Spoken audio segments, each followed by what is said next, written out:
Pues buenas tardes, buenas noches a todos los que nos acompañan. Muchísimas gracias por estar conmigo otro jueves aquí, haciendo amigos, como dicen algunos, que me dedico yo a ser amigos. De verdad que no, yo lo que cuento son cosas que creo que es necesario contar. Lo que pasa es que hay gente que tiene la piel muy delicadita. Y entonces, pues bueno, entonces se enojan. Entonces el chiste en Twitter es que me dedico a ser amigos. Pues en realidad no, tampoco. Tengo amigos, pero no me pongo a hacerlos aquí. El hecho real es que esta semana hubo gente molestísima conmigo por el video del martes, que fue sobre el laicismo. Resumo, lo que digo yo es que es más importante ponerse a trabajar para crear una sociedad laica, es decir, una sociedad que no quiera agarrarse de la religión con la fuerza con la que se ha agarrado en el pasado, en lugar de tratar de decretar un Estado laico que podría ser tremendamente endeble, porque hay leyes que no las puedes promulgar si no tienes no solo los apoyos en el legislativo, los votos que necesitas para que se aprueben las leyes, sino el consenso social necesario para que esas leyes no se echen para atrás después cuando llegue al poder la derecha, sobre todo si la derecha llega como reacción contra tu barbarie al imponer ciertas leyes, cuando tienes además minorías tremendamente exiguas. Pero no, tengo gente furiosa conmigo y mi problema es que lo único que hago es defender al PSOE. Y ya, no es que defienda yo al PSOE, es que defiendo la lógica y lo razonable, lo haga quien lo haga. A veces le toca al PSOE, a veces no le toca. Y yo tampoco, yo defiendo mis principios, no defiendo partidos, en realidad no soy hincha futbolero, sobre todo en términos de política. Pero bueno, el hecho real es que aquí estamos. Muchísimas gracias por acompañarnos. Muchísimas gracias a quienes nos apoyan. Esto quiere decir a quienes nos hacen favor de recomendarnos. A sus amigos, los que les gusta el canal, y a sus enemigos, los que no les gusta el canal. No sé si ya llegó por aquí el señor no me gusta, porque no tengo, entre las tres cosas que estoy viendo no veo si ponen me gusta o no me gusta, pero si ya llegó el señor de me gusta, hay gente a la que no le gusta el canal y yo creo que deben recomendárselo a sus enemigos. Que se suscriban, que hagan clic en la campanita de las notificaciones, que den me gusta y que comenten en los vídeos, aunque a veces no estén, tenemos ahí rifirrafes medio terribles. Uno estaba muy indignado conmigo, es que yo una vez me tomé una cerveza contigo cuando presentaste un libro en Cádiz, entonces no me hables así. Perdón, yo le hablo así a todo el mundo, sobre todo cuando se ponen de cierta manera, y no, el hecho que nos hayamos tomado cerveza, hombre, yo seguramente eres una persona magnífica, pero en comentarios respecto a hechos y datos, pues soy quien soy y no se me va a quitar, no se me va a quitar. Así que ya lo saben. Bueno, ¿qué más? Quienes nos quieran apoyar un poco más, por supuesto, lo pueden hacer a través de Patreon, a través de PayPal, a través de GoFundMe. Patreon es un mecanismo mediante el cual se aportan 3, 5, 10, 20, 30 euros al mes al sostenimiento del canal, y PayPal y GoFundMe son para cuestiones concretas. Especialmente GoFundMe lo teníamos para un ordenador que ya compré, ahora a ver si lo podemos pagar, pero ya lo tengo aquí. Pueden ustedes ver la parte de arriba del ordenador ahí. Y entonces, bueno, para eso era. Y PayPal, hay gente que nos hace el favor enorme de darnos una pequeña propina, un pequeño apoyo de vez en cuando, y se agradece muchísimo, por supuesto. Y ya saben que estoy en Twitter también haciendo amigos, y que tengo el correo del canal para lo que se les antoje. En Twitter soy @elnocturno y nuestro correo es rvdsqs@gmail.com, que aunque parece un rompecabezas, en realidad quiere decir El Rey va desnudo, cosas que sabemos, que son los nombres de nuestros dos canales. Vienen pronto, en el próximo mes estamos armando cosas, tengo un apoyo magnífico, extraordinario, para inventar cosas nuevas para el canal, y vienen cambios en Patreon, vienen cambios en el correo, vienen cambios y cambios buenos, no quiero decir cambios de esos que a la gente luego le molestan muchísimo. Y bueno, pues básicamente esto. Yo quería contar dos cosas hoy, pero hay una pregunta tan delirante ahora de alguien que se hace llamar México 40, que la voy a responder muy rápido. Me pregunta: ¿qué es la vida? ¿Los virus están vivos? ¿Cree usted que algún día tengamos contacto con vida de otros planetas? ¿Puede haber vida basada en la luz o plasma?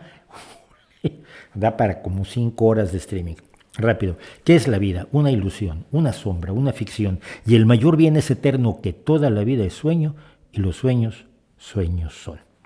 Respondido eso, ¿los virus están vivos? Depende de la definición que uses de vida. Si es una ilusión y una sombra una ficción, probablemente sí. ¿Algún día tendremos contacto con vida de otros planetas? Seguramente. ¿Y puede haber vida basada en luz o plasma? No. Pero si la defines así, para que pueda, pues sí se puede. El problema con esas palabras es que no tienen una definición muy clara. Antes creíamos que las cosas las podíamos definir con una precisión absoluta. Resulta que el universo no funciona así.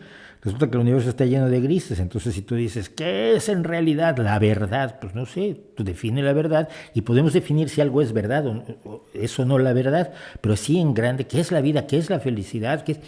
Esos son delirios de filósofos que francamente no creo que valga la pena perder el tiempo en ellos, porque finalmente es una distracción semántica. Una vez que decides que los virus están vivos o que los virus no están vivos, no has cambiado absolutamente nada. Y sobre la semántica había alguien que decía cosas importantes, y era por supuesto Richard Feynman, el físico, premio Nobel, uno de los tipos más brillantes que yo he podido oírlo a través obviamente de YouTube y de documentales, porque Feynman ya murió, pero una de las cosas que decía Feynman es que conocer el nombre de las flores no le servía para nada. Tú podías conocer el nombre de todas las flores del mundo o el nombre de una flor en todos los idiomas del mundo y no sabrías nada sobre la flor. Pero cuando la investigabas y cuando analizabas cómo era su reproducción y cómo sobrevivía y cómo se alimentaba y cómo hacía la fotosíntesis y cómo las abejas la polinizaban y se creaban las hojas de la flor, etcétera, etcétera. Todo lo que hay que saber acerca de las flores, tu vida se enriquecía mucho más que si solo te sabías los nombres de las flores. Bueno, pero ya que estamos en esto, por favor, miren, no sé si vieron mi preciosa camiseta, dice vacunado, gracias ciencia. Y es muy oportuno ponerlo ahora. Ando paseándome con esta camiseta de vacunados gracias ciencia, y lo que vamos a hacer también la que me habían pedido, la camiseta que me habían pedido de las vacunas provocan adultos sanos, que estamos rediseñándola, porque como decía yo tenía una imagen que tenía copyright y yo soy muy respetuoso de la propiedad intelectual porque me gusta que me respeten la mía, pues no tengo otra cosa, no tengo capital, no tengo bitcoins, no tengo yates, no tengo propiedades inmobiliarias, tengo mi propiedad intelectual, mis canciones, mis libros, mis ideas, mis vídeos, y me gusta que lo respeten y por lo tanto yo trato de respetarlos. Bueno, pero tenemos por supuesto a los delirantes y es el momento de hablar de estos.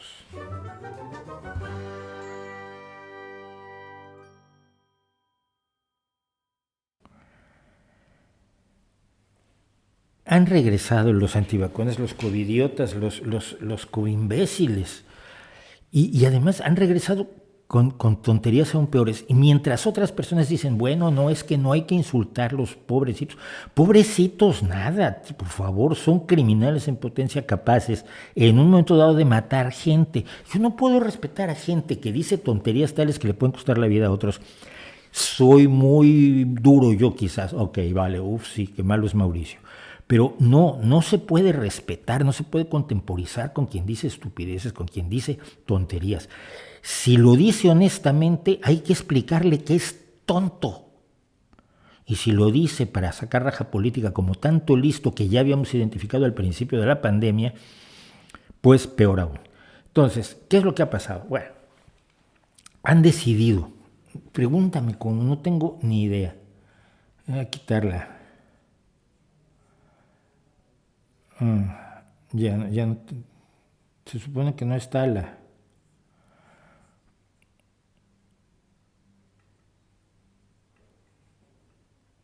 Bueno, alguien decidió, hay una cosa curiosa, cuando usas virus vivos para hacer vacunas, cosa que ya no se hace, cuando usabas virus vivos, podía ser contagioso, efectivamente, podía ser contagioso y de hecho esto sirvió para que la vacuna oral de la polio, que luego trajo otros problemas, por eso ya no se usan virus vivos desde hace más de 50 años, se desprendiera, digamos, virus de la polio de la persona vacunada e infectara a otra persona y ayudó a que se inmunizaran los niños. Pero esto ocurre con un tipo de vacunas que no son las vacunas que estamos usando. Pero alguien decidió que se desprende la vacuna, se desprenden proteínas S. Las proteínas S son las proteínas de la espícula, de los pinchitos del del virus, del coronavirus SARS-CoV-2, que son precisamente las que se están usando para las vacunas. Es decir, lo que hacen las vacunas es decirle a tu cuerpo, esto es una proteína S, produce tus células proteína S, y entonces el sistema inmunitario dice, ay, hay que atacar a las proteínas S, y desarrolla anticuerpos contra las proteínas S. El día que llega un virus de verdad, no la proteína sola de la espícula, sino todo el virus que viene a infectarte y a causarte una neumonía mortal o una enfermedad a larguísimo plazo o la muerte, lo que ocurre es que tu cuerpo está preparado, reconoce la espícula y destruye todo lo que tienen las espículas, las proteínas S. La proteína S en sí no hace nada. Bueno, la historia que se han inventado en Estados Unidos y en Canadá es que tú desprendes proteínas S y eso provoca infertilidad en las mujeres. ¿De dónde lo sacaron? De ningún lado. Una señora dijo que había tenido desarreglos menstruales después de que le pusieran la vacuna, pero igual era por los nervios que tenía que le pusieran la vacuna, si era una persona que le tenía miedo a la vacuna, o igual no tenía nada que ver. Es decir, para poder, esto lo hemos hablado, para poder determinar que un efecto está producido realmente por la vacuna y no es meramente circunstancial, coincidental o provocado por algún otro elemento, pues es necesario que haya muchísimos casos. Pero aquí bastó que una o dos señoras lo dijeran ya y entonces causa desarreglos menstruales, que eso finalmente provoca la infertilidad. Pues espera, el salto de desarreglos menstruales a la infertilidad es un salto, pero enorme. Es saltar el cañón del Colorado con uno de estos pelitos saltarines. Pero entonces esta tienda que tengo yo, que creo que es tienda de vegetariana y estas ondas de Canadá, le pide a la gente vacunada que no entre al establecimiento porque hay una mujer embarazada dentro del establecimiento. Si está embarazada, pues, infértil ya no era, ¿no? No, pues le va a hacer daño estar en contacto con personas vacunadas. Es de una locura tal, de una irracionalidad, de un desprendimiento absoluto de la realidad, del conocimiento de cómo funciona la vacuna, del conocimiento de cómo funcionan los virus, del conocimiento de cómo funciona la vida, que es como para decir, es como si dijeran que te salen cuernos si te pones la vacuna. Es así de absurdo. Y que evidentemente no ha habido una sola persona a la que le hayan salido cuernos, pero que la gente tuviera miedo. Entonces, no te me acerques si te has vacunado. Y esto ha llevado, de verdad, a uno de los elementos más divertidos o absurdos de la covidiotez. Ahora los antimascarillas covidiotas están proponiéndose usar mascarillas para protegerse de las proteínas S de las personas vacunadas.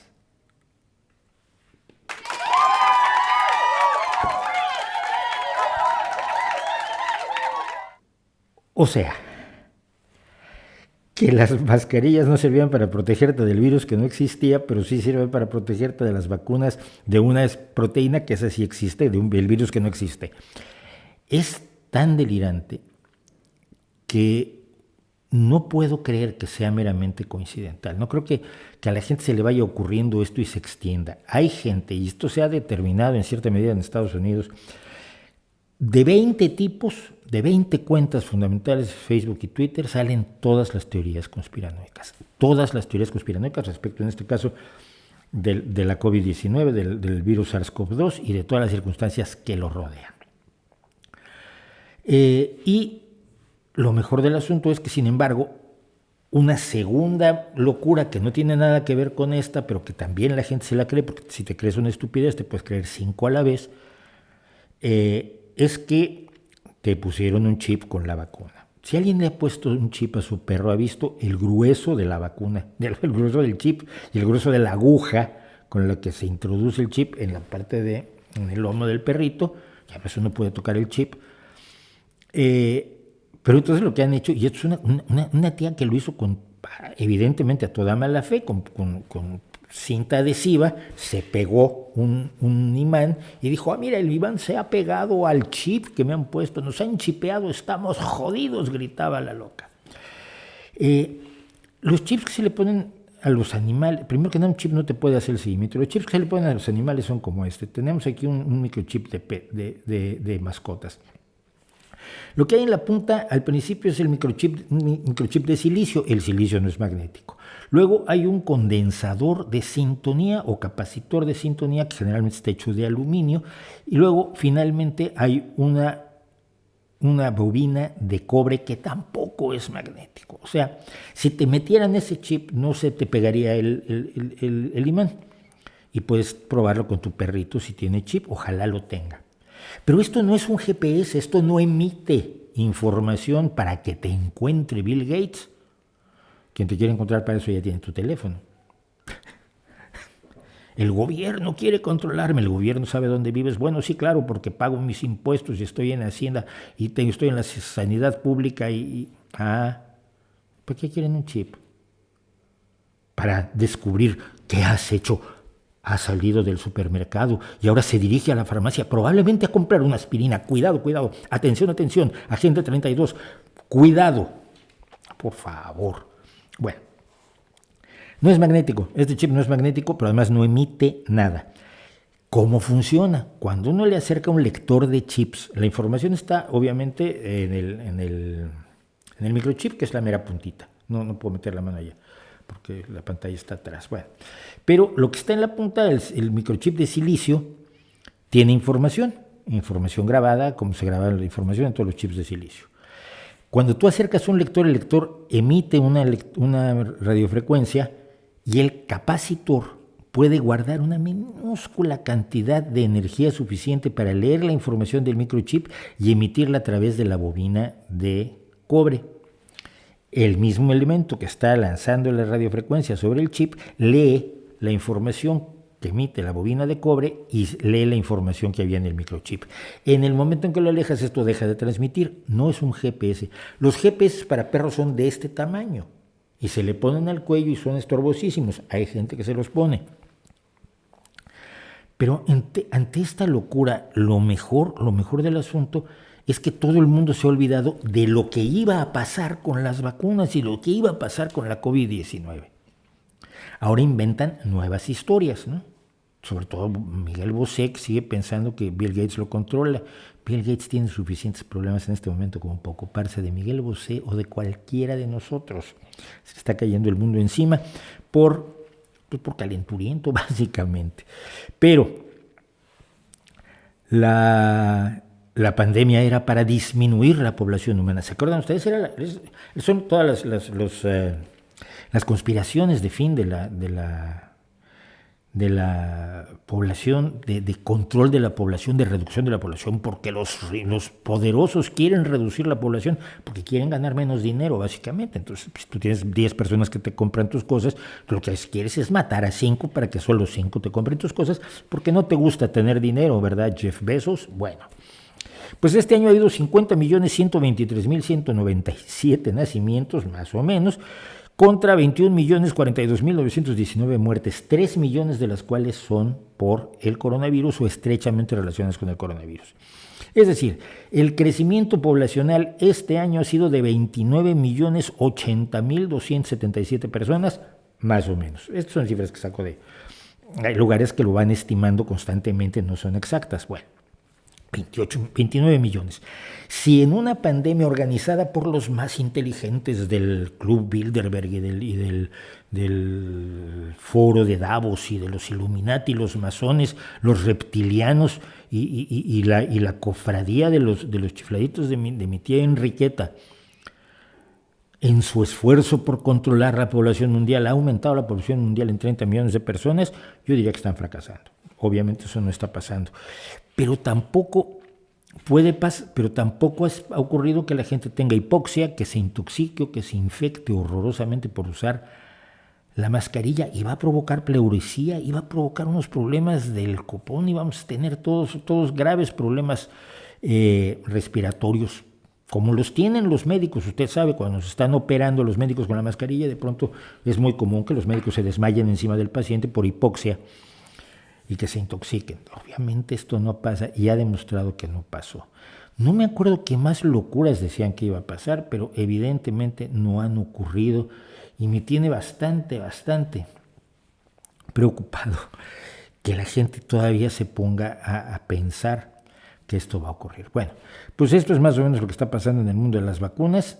Seguimos vacunándonos. Yo siento que mis anticuerpos crecen día con día. Dentro de 10 semanas me toca mi segunda dosis de AstraZeneca, salvo que se decida que efectivamente puedo o conviene o resulta útil o resulta beneficioso para mi salud que la segunda dosis me la pongan con la vacuna de Pfizer, en cuyo caso me la pondrán con la vacuna de Pfizer.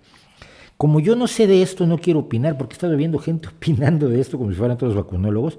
Le preguntaré a los vacunólogos que conozco o esperaré a que las autoridades digan lo que tienen que decir, porque lo hacen con base en los estudios y no con base en las ocurrencias de un tipo con 2 sol y sombras de más en el bar. Dicho lo cual, tenemos otra cosita que por la que quería yo pasar rápidamente.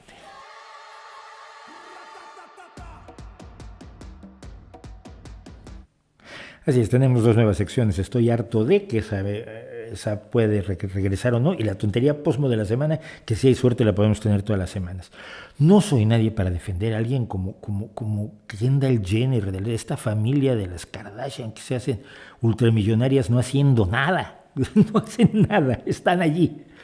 Están allí y sin embargo han hecho una enorme cantidad de dinero.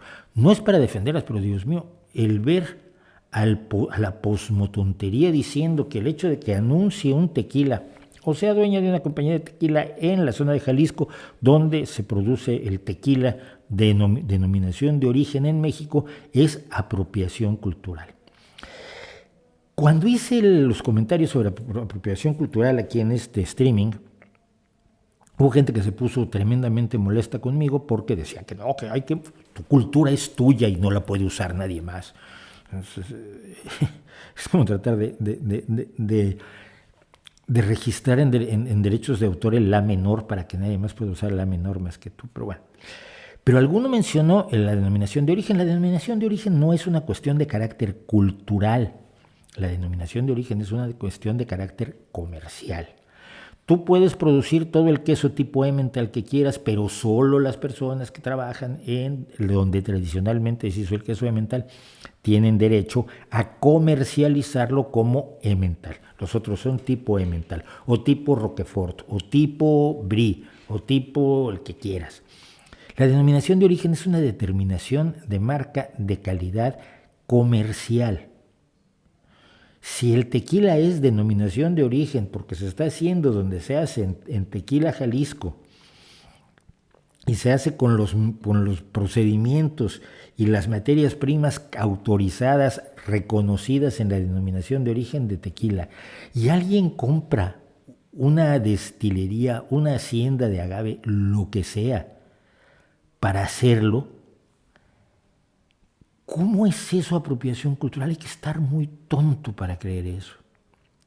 Yo me acuerdo cuando México se enorgullecía de que los japoneses estaban haciendo tequila en Japón, ni siquiera en Jalisco.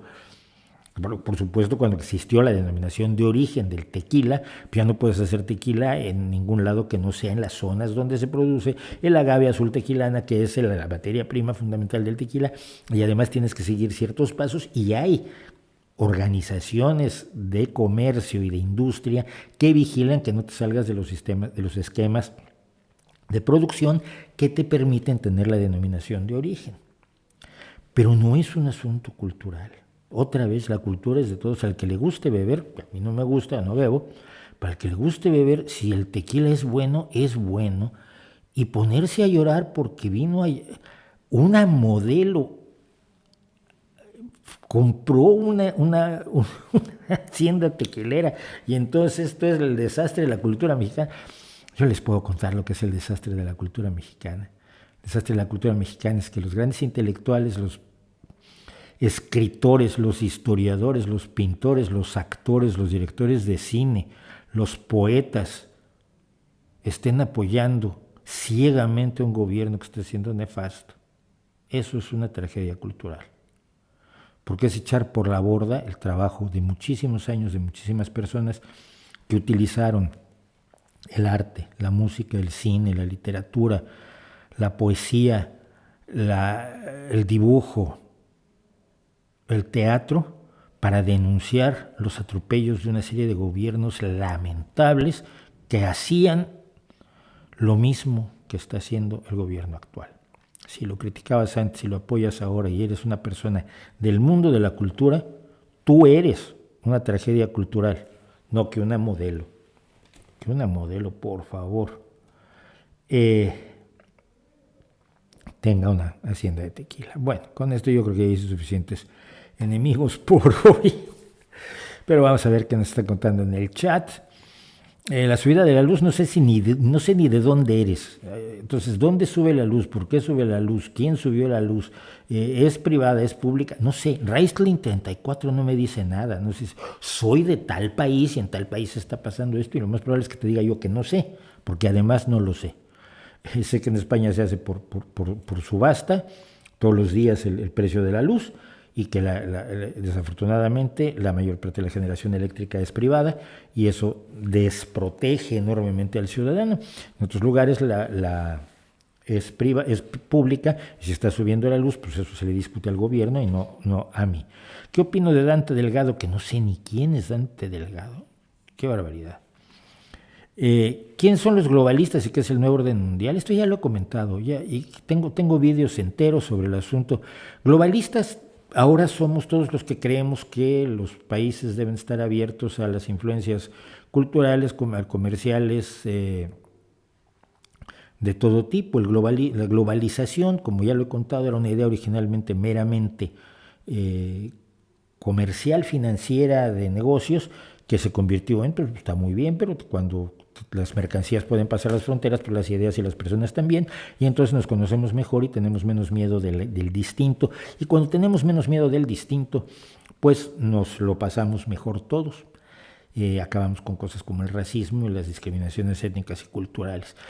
Pero ahora, con la reaparición de los malditos nacionalismos, de los que vamos a hablar después, hoy mismo, y de los autoritarismos, de los nuevos autoritarismos, pues resulta que se vende a la gente la idea del aislacionismo, de ese nacionalismo exacerbado, de esa idea de que lo mío es mío y hay que encerrarnos en una burbuja y no salir porque afuera todos son malos y adentro todos somos buenos. Y entonces el que defiende las organizaciones multinacionales, las organizaciones internacionales, las acciones internacionales, por ejemplo, de apoyo en caso de desastres, o de apoyo a refugiados en casos de guerra, etcétera, etcétera, somos los globalistas. Yo soy uno de ellos, por supuesto. El nuevo orden mundial es algo más, es lo que quieras. Quien habló por primera vez del nuevo orden mundial fue una chiflada de la ultraderecha religiosa estadounidense que se llamaba Phyllis Schlafly, un personaje muy importante en el Partido Republicano durante muchos años. Phyllis Schlafly dijo que estaban creando un nuevo orden mundial y que no iban a permitir que los verdaderos republicanos ganaran elecciones. A ella, Ronald Reagan, le parecía un socialdemócrata, para ponerlo claro. Entonces ella inventó la idea del nuevo orden mundial, y luego la han retomado todos los que hablan de que alguien está creando un nuevo orden mundial. Generalmente dicen que está creando un nuevo orden mundial distinto a lo que a él le gusta. Si él es de derecha, cree que están creando un mundo socialista. Si es socialista, cree que están creando un mundo ultraneoliberal. Si no es ni socialista ni ultraneoliberal, cree que están creando un mundo en el que Bill Gates te controla por medio de un chip. Como si, primero que nada, el viejo orden mundial está funcionando bastante bien, y además no es un orden. El viejo orden mundial no lo creó nadie. Esa idea de que puedes crear y diseñar un orden perfecto para todas las actividades humanas es un delirio que han tenido los reyes, es un delirio que han tenido los dictadores, es un delirio que ha tenido el marxismo en concreto, que pensaba que podía diseñarlo absolutamente todo con la planificación centralizada de la economía, y la planificación de la educación, y la planificación de la vida social, y la planificación del arte, y la planificación de la cultura, y el desastre fue espectacular. Las sociedades han evolucionado como evolucionan las especies.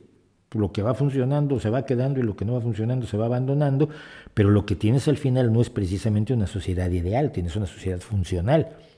Como tú tienes un cuerpo que no es ideal, tienes un cuerpo funcional, pero tienes un apéndice y tienes peritoneo que no está diseñado para resistir ciertas cosas y hernias con facilidad, y tienes una columna vertebral que no se ha adaptado todavía a andar bipedalmente y tienes problemas de ese tipo. Hay estudios enteros sobre los errores de la evolución o las burradas de la evolución que cargamos nosotros mismos como seres humanos, pero que nos van diciendo pues que la evolución lo que hace es que sobrevivas, pero no te convierte en lo más perfecto del universo. Y lo mismo ha pasado con las sociedades. Las leyes se van creando según la necesidad del momento y se van encajando en las anteriores, y a veces el monstruo de Frankenstein que queda es aterrador y a veces hay que meter mano con mayor intensidad, pero no hay un viejo orden mundial cuidadosamente diseñado, y no creo que nadie pueda diseñar uno perfectamente nuevo. Es una ilusión. ¿Quién está financiando a Hamas y la yihad palestina? Fundamentalmente Arabia Saudita, Irán. En este momento Arabia Saudita e Irán son los principales financistas. Desafortunadamente les financian para atacar a Israel, pero no les financian para defenderse. Y del mismo modo que Estados Unidos ha financiado a Israel de una manera extraordinaria y lo sigue haciendo.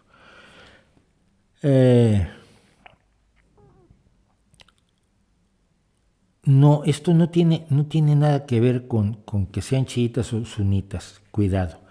Esto es el odio a Israel como motor de muchas personas, de muchos grupos. Si en las escuelas de Irán se enseñan los protocolos de los sabios de Sion como si fueran un documento histórico, se trata de una falsificación que hicieron los servicios de inteligencia del Sahara a partir de una novela de Maurice Joly. La historia está perfectamente conocida, pero se siguen vendiendo como entonces los judíos tienen un plan para apoderarse del mundo y por eso hay que matarlos a todos. Que era un poco también la lógica de los nazis.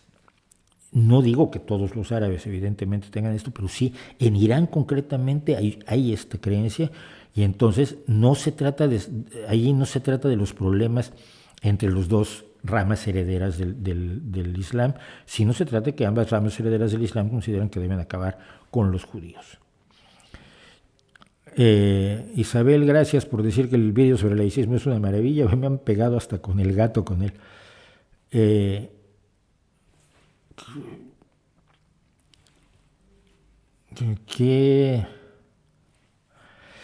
¿Qué opina de quienes justifican sus creencias irracionales diciendo que los hace felices y no molestan a nadie, que sí molestan a alguien? Si creen que sus creencias los hacen felices, ellos difunden sus creencias. Si no las difunden, pues no digo nada, que no molesten. Los lunáticos antivacunas al verme con esta camiseta por la calle, nadie me ha dicho nada, no hay valor directamente. Es decir, a mí nadie se me ha acercado, pues si algún día lo hace alguien será interesante y divertido, pero no, cuando tú sabes lo que estás haciendo, y es claro que sabes lo que estás haciendo, no se acercan. Su público son los que tienen miedo y son ignorantes. Eso es lo peor. No se arriesgan a debatir. ¿Tú crees que Miguel Bosé va a debatir conmigo? No quiso debatir con un científico que se tiraban del coordenador él y el follonero en un espectáculo lamentable. No. ¿Cree que el gobierno ha actuado bien con el tema de la segunda dosis de AstraZeneca? No, es que no es de creencias. O se actúa bien o se actúa mal. Y esto lo saben los expertos en el tema. Ve a los expertos con el tema, no lo preguntes en los medios. Tendría que haber gestionado mejor los vaivenes de la opinión pública. ¿Pero tú crees que se pueden gestionar los vaivenes de la opinión pública? Esa es una idea bien delirante. Es la convicción de que todo está bajo control, de que alguien está al timón. Repito lo que digo siempre cuando hablamos de conspiranoias. No hay nadie al timón. Esto más o menos funciona así porque más o menos funciona así, pero es fundamentalmente aleatorio. No hay un plan que se esté siguiendo. Y los mejores planes que se han hecho para crear imperios o para crear sociedades perfectas o para hacer una guerra infalible que vas a ganar, esos mejores planes se han caído y los tipos más ambiciosos y más poderosos han acabado en el suelo apisoteados. Nadie está al timón y tenemos que entender que la sociedad funciona así, porque al entenderlo podemos tener mayor eficacia democrática, porque para empezar reconocemos que tenemos la capacidad de actuar y de funcionar en nuestra realidad, sobre nuestra realidad. Si creemos que alguien lo controla todo, estamos quitándonos a nosotros mismos la posibilidad de participar, aunque sea una mínima parte. Y todo el que ha participado en sociedad sabe que ha cambiado algo, un poquito, pero algo ha cambiado. Algunos han cambiado mucho. Vamos, ojalá y todos fuéramos Mandela, pero no lo somos. Pero cualquiera que hace activismo social sabiendo que democráticamente puede incidir en su sociedad porque no hay un control absoluto allá en las alturas, generalmente logra algo. Y hacer sonreír a una persona es cambiar una vida, ¿no? O sea, nos fijamos tanto en cómo se organiza la sociedad en su totalidad, que se nos olvida lo que podemos hacer de inmediato y de cerca. ¿Las mascotas siempre con chip? Sí. Las mascotas siempre con chip.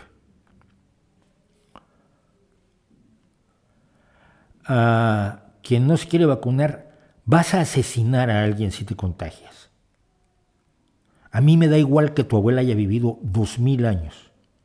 El que tú no te quieras vacunar, te arriesgues a contagiarte y te arriesgues a contagiar a otra persona que por otros motivos no esté vacunada, o porque no le haya tocado vacunar, o porque el presidente de la República no la ha querido vacunar, o porque está inmunocomprometida y no, o es alérgica a alguno de los componentes de la vacuna y no se puede vacunar, y esa persona muere, es tu responsabilidad. Vacunarte no es solo para salvarte a ti, es una visión absolutamente ultraliberal y ridícula de lo que son las vacunas. Esto es un problema de salud pública y mi vacuna no solo me protege a mí, sino protege a las personas con las que voy a entrar en contacto después, con la certeza de no estar contagiado yo. Así que me parece brutalmente irresponsable que además tengas la desvergüenza de decirlo en un chat público que no te vas a vacunar sabiendo que puedes matar a un inocente. Piénsatelo mejor, piénsatelo mejor. Porque muchas personas han vivido sin vacunas, pero sin vacunas también han muerto millones de personas que morían de viruela, millones de niños paralizados por la polio, millones de niños que han sufrido difteria, millones de personas que podrían no haber muerto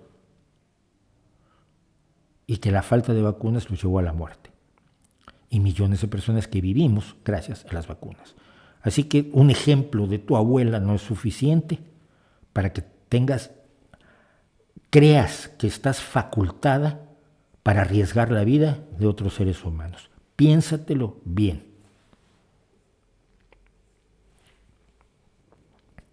Me da algo de miedo que con eso aparezcan memes con copyright. ¿Por qué? Los que hacen memes también tienen derecho a cobrar, oye.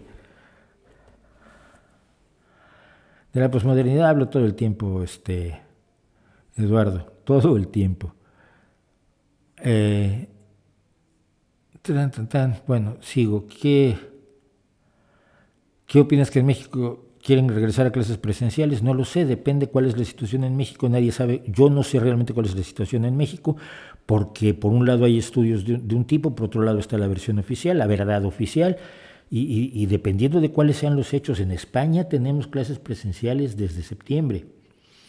Mi hijo ha estado yendo todos los días a la escuela, no ha habido problemas, pero ha habido una rigurosidad. Los niños han sido, a diferencia de los imbéciles antivacunas, los niños han sido tremendamente rigurosos con mantenerse en su burbuja, con no jugar con los niños de otros salones, que mira que es pobres chavales, lo que han aguantado, de jugar al baloncesto con mascarilla, que mi hijo juega, de no quitarse la mascarilla en toda la mañana, en todo el tiempo en la escuela. Han dado un ejemplo los niños tan extraordinario y no hemos tenido graves brotes en las escuelas, pero eso es por las condiciones concretas de España. No sé si funciona igual en México. Pregúntales ahí sí a expertos.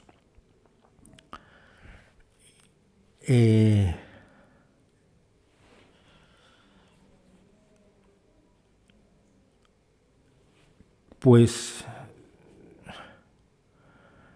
se puede tener como ideología que no existen ideologías. No, eso es una tontería. La ideología es un conjunto de ideas vertebradas entre sí, unidas entre sí, que forman un todo que te permite una visión de cómo puede o debe ser el mundo a tu alrededor. Si consideras que el mundo a tu alrededor está perfecto, entonces tu ideología es el conformismo más absoluto, pero sigue siendo una ideología, sigue siendo un conjunto de ideas. ¿Crees que ya hay toda la justicia que tiene que haber? ¿Crees que ya hay toda la igualdad que tiene que haber? ¿Crees que ya hay todo el combate al hambre que tiene que haber? ¿Crees que hay algo que se deba mejorar o crees que hay algo que no se deba mejorar? Esos cambios, esas visiones de la realidad a tu alrededor y de cómo te gustaría que fuera, de cómo podría ser mejor, es lo que conforma las ideologías. Mejor para todos o mejor para ti, ¿no? Porque muchas ideologías son única y exclusivamente individualistas. Bueno, dicho esto, algo, y esto luego lo voy a tener que editar con lo de los chips, pero hay algo que me parece más maravilloso. En Suecia, en 2018, se informó que cada vez más suecos se estaban poniendo chips con su información de salud y su información personal. Y aquí en el dedo se ponían un chip, como el de las mascotas, con sus datos, para que si te atropellan, alguien pueda leer quién eres, dónde estás, a quién hay que llamar, si eres alérgico a algo, cuál es tu tipo sanguíneo, etcétera, etcétera. ¿Qué es lo que traes? Antes traíamos en la cartera una tarjetita que decía teléfono de emergencia, es O positivo, cuidado, es alérgico al huevo. En vez de traer esa tarjeta que puede salir volando el día que te atropellan, se lo ponen en un chip. Y muchísimos suecos traen el chip y no pasa absolutamente nada. Yo creo que es una forma razonable de traer tu información personal, incluso de hacer lo que hoy haces con el teléfono o con una tarjeta de crédito, que es pasarla para pagar y este tipo de cosas.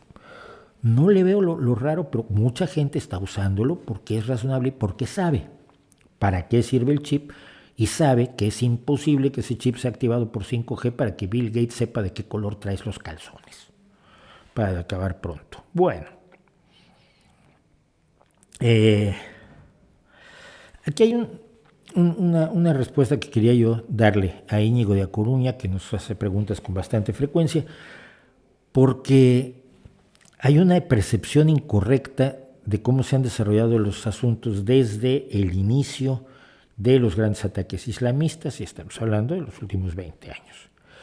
Entonces, Íñigo dice lo siguiente: en los últimos años Europa ha sufrido varios atentados islamistas, muchos de cuyos perpetradores no eran extranjeros, sino hijos de inmigrantes criados y educados en países europeos. Cree que las resistencias a criticar al Islam y a la integración de algunos musulmanes por parte de medios de comunicación y partidos políticos por miedo a las acusaciones de islamofobia están contribuyendo a dificultar la lucha contra el separatismo religioso y el yihadismo. Ahí hay una empanada, una ensalada enorme. Primero que nada, la lucha contra el separatismo religioso y el yihadismo la llevan las policías y las organizaciones de inteligencia de todos los países. Y a esas organizaciones de inteligencia se las sopla lo que puedan decir algunos grupos que dicen que no se puede atacar al islamismo porque es un ataque contra los musulmanes. Estos son grupos también marginales, muy ruidosos, pero que no afectan el trabajo que se hace todos los días en infiltración en las mezquitas, donde se hace en indoctrinación islamista, en el seguimiento de personas, etcétera, etcétera. Es decir, y se ha hecho un excelente trabajo en Europa, no suficiente para acabar con todos los atentados islamistas, pero sí suficiente como para lograr muchísimo el control de los mismos. Ahora, no creo que criticar al Islam es criticar a una religión y criticar el islamismo es criticar el terrorismo, y esto no significa en ningún momento dado criticar a los musulmanes. Del mismo modo en que yo critico al cristianismo, y del mismo modo en que critico a los terroristas cristianos, como el de Christchurch o el que asesinó a los chicos en Noruega, pero eso no significa que esté yo criticando a los cristianos en particular. Eso lo tenemos que entender. Y cualquiera que si tú criticas al Islam o al cristianismo te dice que eres racista o que estás discriminando, es imbécil. Y no hay mucho más a dónde ir allí. Es una persona que tiene una visión muy limitada de la realidad y no da para más. Bueno, pero el problema es que lo que dices no es cierto. Tu punto de partida es falso. Y me fui simple y sencillamente a los atentados de 2020. Los atentados de 2020 dejaron 7, 8, 9, 12 muertos y uno de ellos solamente 2 heridos. 12 víctimas mortales por ataques islamistas en Europa en 2020. El ataque de Viena dejó 4 muertos y el islamista era un chico europeo, sí, un hijo de inmigrantes nacido en Europa. El atentado de Niza fue a cargo de un tunecino, dejó 3 muertos. El atentado de París, que le costó la vida al profesor Samuel Paty, en una situación verdaderamente delirante, fue cometido por un terrorista checheno. En Dresden, que dejó un muerto, el atentado lo cometió un sirio. Los 2 heridos del atentado de París fueron de un terrorista pakistaní, y el atentado de Reading en el Reino Unido, que dejó 3 víctimas, fue a cargo de un terrorista libio. O sea, que tenemos 4, 5, 6 atentados, uno de ellos por un islamista europeo y 5 de ellos por islamistas que provienen de entornos claramente islamistas. ¿No estarás un poco satanizando a los jóvenes musulmanes inmigrantes o hijos de inmigrantes?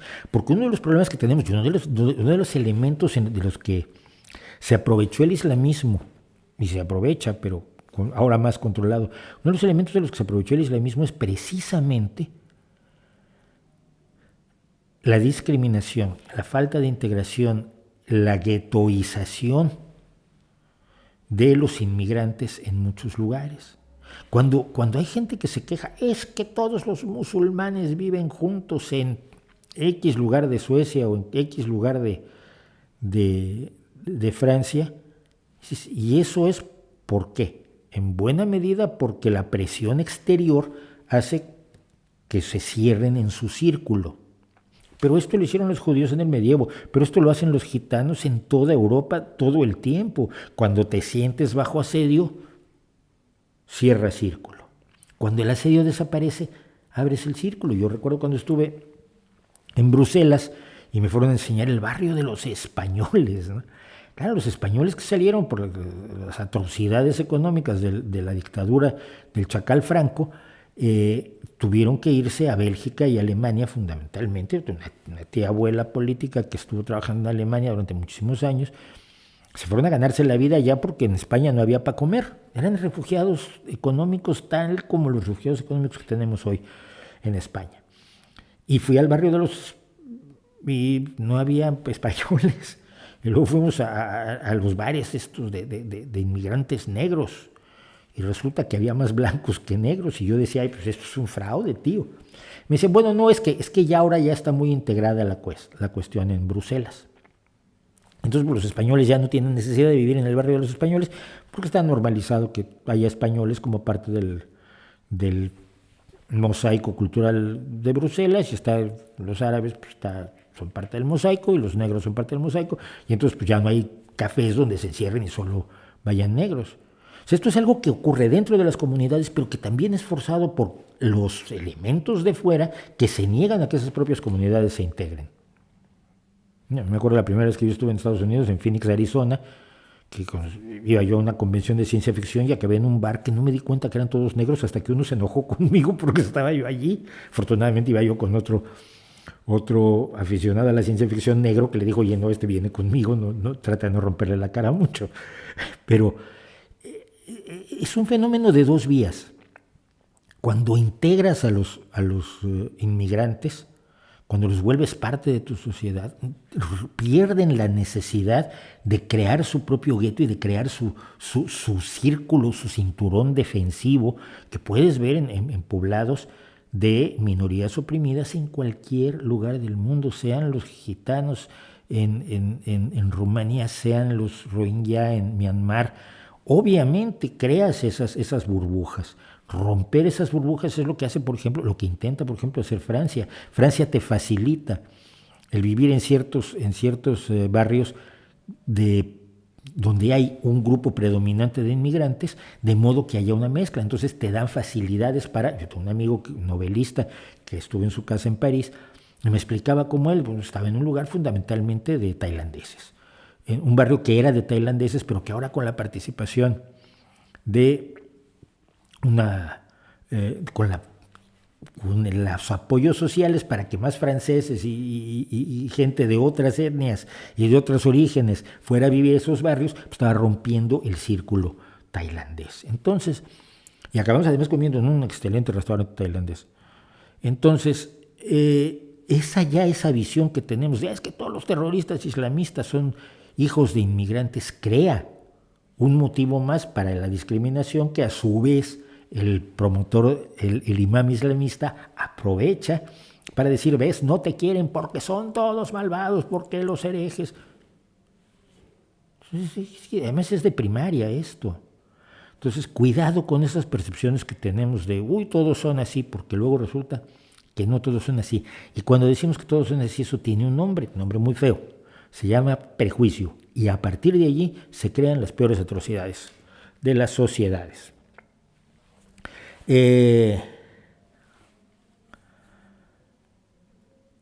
Ismael Sánchez me pregunta sobre la agenda del PSOE. Yo no llevo la agenda del PSOE, lo siento, pero si se trata de los fondos buitre que adquirieron viviendas sociales que no quiere Díaz Ayuso obligar a que devuelvan, pues habrá mecanismos legales. Yo no sé si en la agenda del PSOE o simple y sencillamente en nuestra legislación existirán mecanismos para hacer cumplir las determinaciones judiciales, porque esto no es capricho de partidos. Una determinación judicial se cumple porque sí o porque sí, esencialmente. Y Vladmort me pregunta, ¿hay algo de cierto en que las ayudas sociales promueven que la gente no trabaje o es un mero prejuicio? No, hay estudios que te demuestran que eso no es cierto. Mira, cuando ganas un salario, ¿se promueve que ya no quieras un salario mayor? O sea, pagarte un salario hace que ya no quieras ganar más dinero. Que yo recuerde, toda la gente que trabaja, y me incluyo, queremos ganar más dinero. Queremos que nos paguen mejor nuestro trabajo. Si a mí me dan una ayuda social a todas luces insuficiente para vivir como me gustaría vivir, ¿ya no quiero yo entonces trabajar para vivir como me gustaría vivir? ¿Qué clase de lógica es esa? Es la lógica del Partido Republicano. Y es la lógica que han estado soltando los senadores en los últimos días en los Estados Unidos, diciendo que, pues como hay ayudas para las personas que han quedado desempleadas, para las personas que han quedado con problemas, para las personas que tienen familia y no lo están pudiendo mantener, como el presidente Joe Biden ha creado una serie de ayudas para sacar a la gente del agujero y que más o menos puedan respirar y empezar a reconstruir sus vidas, de cara a que en un momento dado la pandemia ceda del todo, entonces la gente ya no quiere trabajar. Y entonces hay puestos de trabajo sin ocupar. Y hay estudios de estos últimos días que te dicen no es cierto. Es una narrativa que utiliza la derecha para decirte no des ayudas sociales. Y en un país como España, donde tienes un problema de desempleo histórico, que no es culpa de ningún partido, que empeora luego cuando tienes cuando tienes crisis, que no son culpa tampoco de los gobiernos en concreto, pero estoy pensando fundamentalmente en la crisis de 2010. Decir no des ayudas sociales porque entonces desincentivas que la gente trabaje es de una bajeza enorme. Es de una bajeza enorme porque ninguna ayuda social va a sustituir lo que cualquier persona razonable querría poder vivir. Ninguna ayuda social te permite irte de vacaciones, ninguna ayuda social te permite darte ciertos lujos que son legítimos, lujos menores, no digo un Lamborghini. La idea de que a ti te paguen un sueldo y decir, bueno, ya con eso tienes que estar satisfecho, ya tienes que estar conforme, es absurda. No, nadie está conforme. Y con las ayudas sociales tampoco nadie está conforme. Las ayudas sociales son importantes, no son tan grandes como para afectar de manera seria los presupuestos y son un asunto de mera humanidad. luego que me parece como, bueno, no, hay cosas que mejor me salto. Hay cosas que mejor me salto porque no tengo ni siquiera los datos para comentarlo. Pero vamos a terminar con algo así vamos a terminar la primera hora. Tengo música, hay música hoy, esto no se lo pierdan porque hay música, además hay 4 cortos musicales, porque gracias a que intervino gente buena de la música escocesa con la que tengo cierta relación. Pero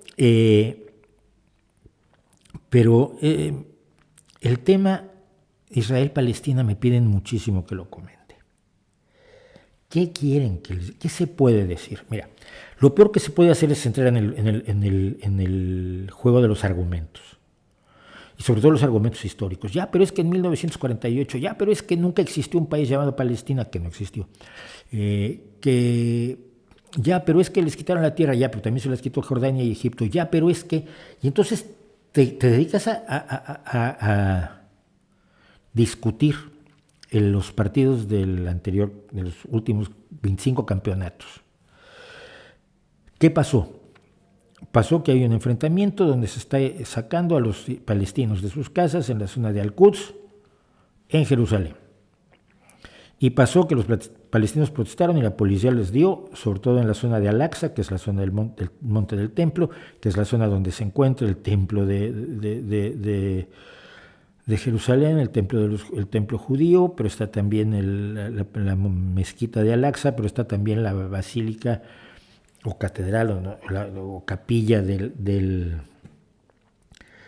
Santo Sepulcro. Es decir, que ese cerro infernal, malévolo, es donde están los tres, es considerado sagrado y propio por parte de los 3 grandes monoteísmos salvajes del desierto, de las tribus del desierto que nos dieron sus religiones, pudiéndonos haber dado, no sé, otra cosa. Bueno, no es raro que pase esto, es frecuente que la policía y los palestinos se enfrenten, sobre todo cuando se trata de las viviendas de los palestinos, que tratan de ser tomadas por extremistas religiosos israelíes, y en este caso, extremistas religiosos judíos, ¿no? En este caso, y con el apoyo, en este caso, de los tribunales que ordenaron que se sacara una serie de personas de sus casas, lo cual nunca está bien.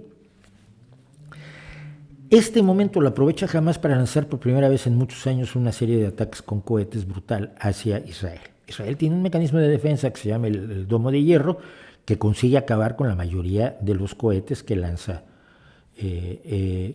Hamas a un coste elevadísimo, por cierto. Muchos rockets, muchos cohetes no son detenidos, sin embargo, y caen y matan a israelíes. Y matan también a niños israelíes. En este momento, sin embargo, ocurre que Netanyahu está siendo perseguido por corrupción. Netanyahu está a punto de perder el gobierno de Israel que ha tenido durante muchísimo tiempo, y se está formando una coalición de partidos, tanto liberales como más de izquierda y más de derecha, sin los partidos religiosos israelíes, pero con el concurso de los partidos árabes para emprender un gobierno de reconciliación.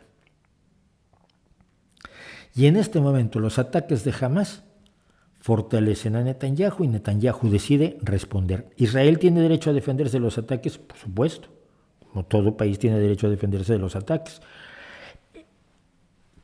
¿Cuánto es una defensa razonable? Mucho menos de la que ha ejercido Israel, por supuesto. Y este es el punto, que no le podemos pedir a los terroristas lo mismo que le pedimos a Israel. Israel se supone que es un Estado democrático y civilizado, y por lo tanto tiene que tener un mucho mayor control que unos tipos que se declaran bestias y dicen que son terroristas y que existen para que desaparezca el Estado de Israel, que es la carta fundacional de Hamas.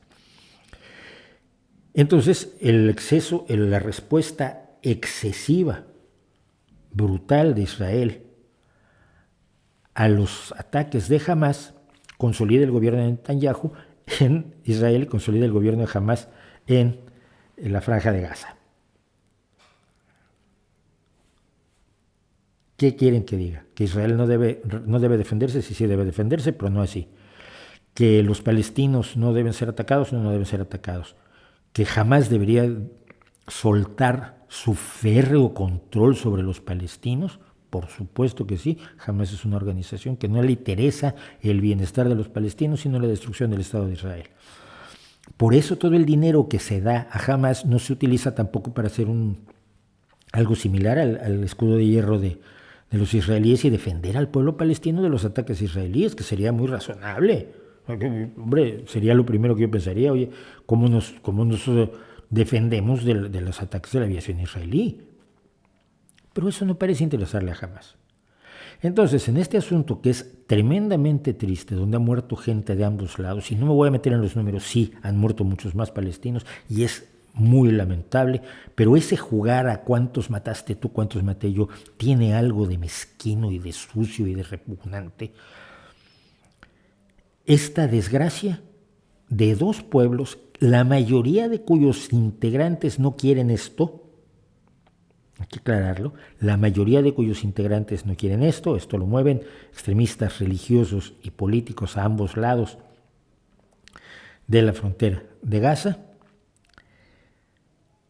ha beneficiado a los dos actores, a dos de los actores más repugnantes del Medio Oriente, que son Hamás y Netanyahu.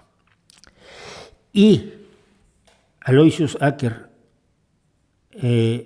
si está Cayetana, por favor, bórrame a Aloysius Acker, porque no quiero propaganda ni pro-palestina ni pro-israelí en este chat. Estoy tratando de manejar los hechos como son y de buscar una solución humanitaria, no atizar el odio, que es lo que está haciendo la persona que se oculta bajo el seudónimo de Aloysius Acker. Quiero que salga de aquí. Porque la propaganda de odio no es nada a lo que yo le vaya a dar apoyo nunca. Por eso no la encuentran tampoco en los comentarios. Entonces, ese tipo de comentarios que está haciéndonos Aloysius Acker, y si no, en unos minutos más, ahora que nos tomemos el descanso, lo voy a cancelar. La solución pasa por el fin de las hostilidades. La solución pasa por echar a los extremistas a ambos lados de la frontera. La solución pasa por un entendimiento en el que los estados internacionales le pongan las cosas claras a ambos. Es Israel quien más dictámenes internacionales ha infringido, y esto es cierto, pero también es cierto que no puedes considerar legítimo a un grupo terrorista. Cualquier promoción del odio, cualquier viva uno o viva el otro, cualquiera, lo único que hace es aumentar el número de muertos, la mayoría de los cuales son inocentes. Y si lo que nos interesa no es que haya menos muertos inocentes, yo no sé qué nos interesa, pero a mí no me interesa. Vamos a tomarnos 5 minutos y regresamos.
Bueno, estamos ya de regreso. Me enojé, perdón, tengo que servirme.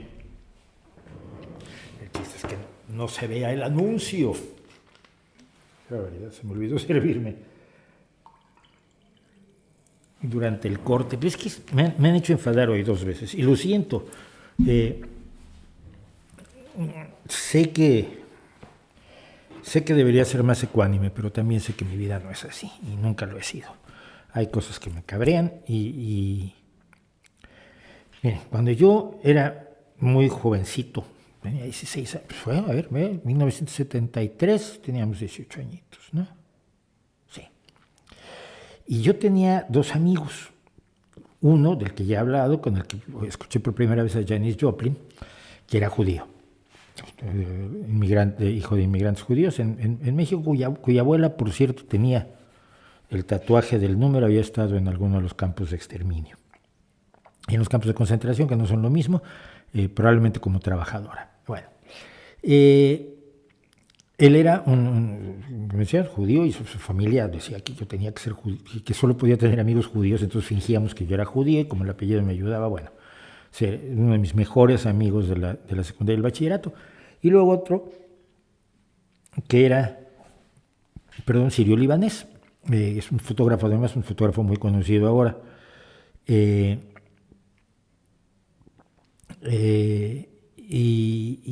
éramos amigos los tres. Él era sirio-libanés, además, no musulmán, era sirio-libanés cristiano. Son la mayoría de los sirio-libaneses que emigraron a México, que fueron recibidos en México, como tantos otros emigrantes fueron afortunadamente recibidos por ese país, era cristiano.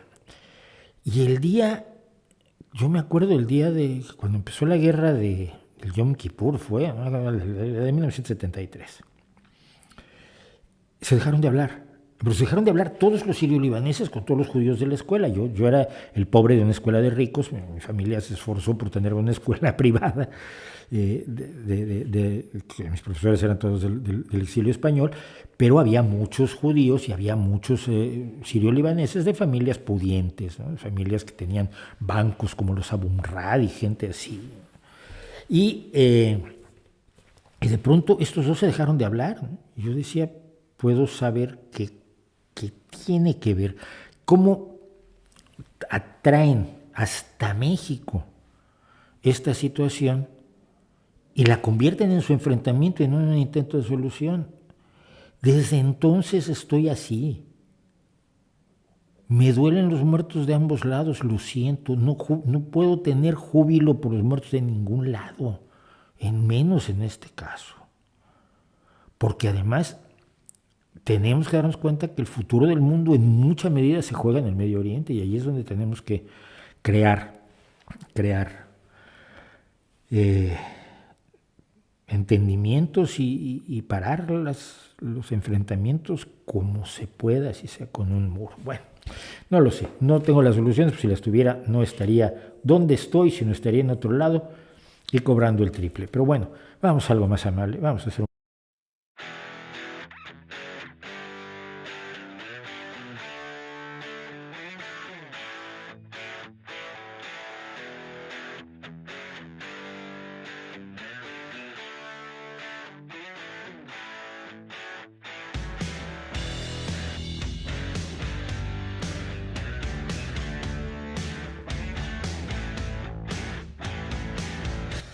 Bueno, la historia de hoy es la historia de la música de hoy es lo más curiosa porque fui empatando cuestiones con los escoceses. Le había yo mandado hace mucho tiempo a Mohsen Amini, que es un concertinista escocés,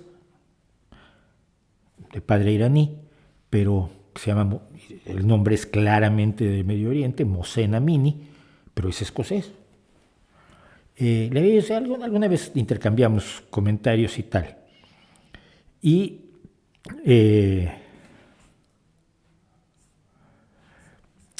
le mandé un mensaje diciéndole que si podía yo usar unos vídeos de una de sus bandas. Él tiene 2 bandas que se llaman Talisk, una de ellas, e Imar es la otra. Y no me había contestado y dije, bueno, será que no. Y el otro día me contesté, no había yo visto el Twitter estos últimos 2 meses. Para entonces yo ya había decidido dejar de poner música aquí. Y me dice, Mohsen, oye, no, usa lo que quieras. Oye, sí, mira, pues voy a usar estos Luego no se pudo usar un video de Aimar porque se requerían más permisos y tampoco se trataba de molestar a un tipo que yo considero un extraordinario músico. Entonces, pues vamos a poner solamente cosas de Talisk. Pero Talisk es un grupo escocés, de música escocesa basada en la concertina de Mosén Amini. La concertina, que es un instrumento inventado en Inglaterra. O sea, y como vamos a hablar algo de independentismo escocés, que es que todo se hizo un lío aquí, no deja de ser curioso que pues la concertina, que fue, ahora les digo, fue patentado por Sir Charles Wheatstone en Londres en 1829, sea el instrumento de Mosén Amini.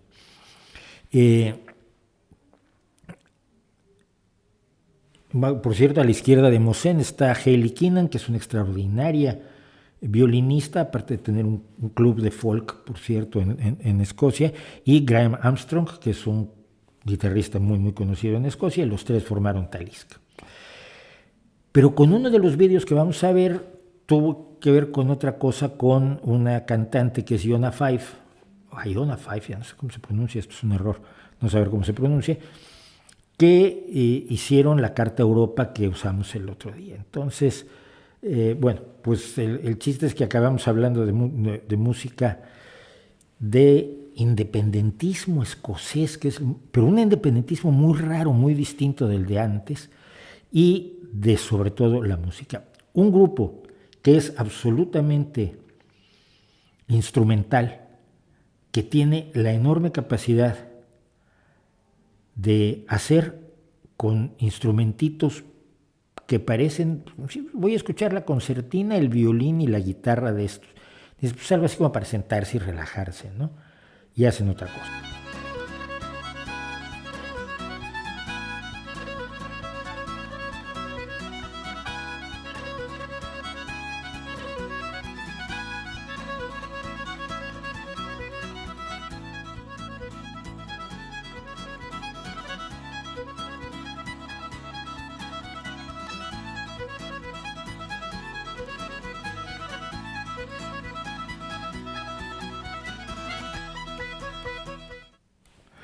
Bueno, 30 segundos, me comprometo a usar siempre 30 segundos de cada uno de los vídeos para no, pero voy a poner en la descripción después, en la descripción del vídeo, los enlaces a las tres canciones que vamos a usar.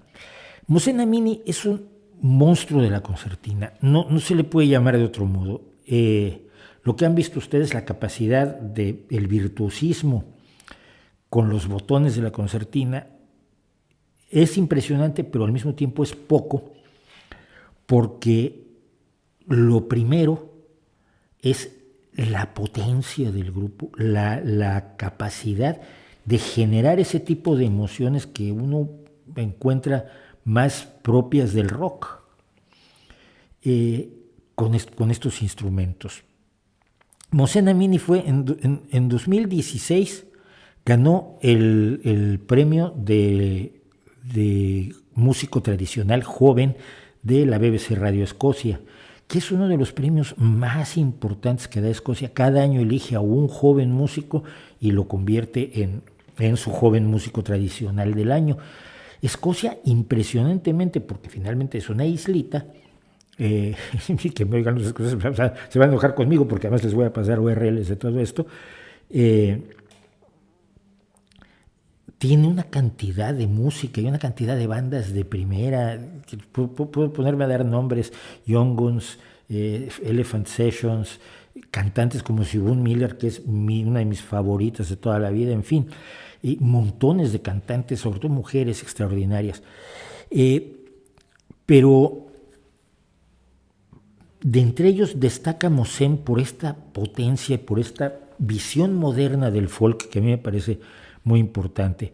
En 2018 fue, además de ser el 2016 el músico tradicional joven y el primer concertinista que logra esa distinción, en 2018 en los premios El Folk de la Radio 2 de la BBC fue nombrado músico del año, el más joven músico que recibe ese título. El grupo está formado, el grupo además ganó en 2016, en 2017 la banda folk del año de los premios de la música tradicional escocesa de MG Alba. En 2016 ganó la música tradicional de la BBC. Han tenido un éxito espectacular para una banda en apariencia que la primera idea que te da, y esto lo dice Mosenko, ¿no? Si tú vienes a sentarte a oír, siento la pena decirte que no te vas a sentar porque te vas a poner de pie. Vamos a ver lo que son capaces de hacer, porque yo creo que vale la pena recomendarles una banda como es Talisk.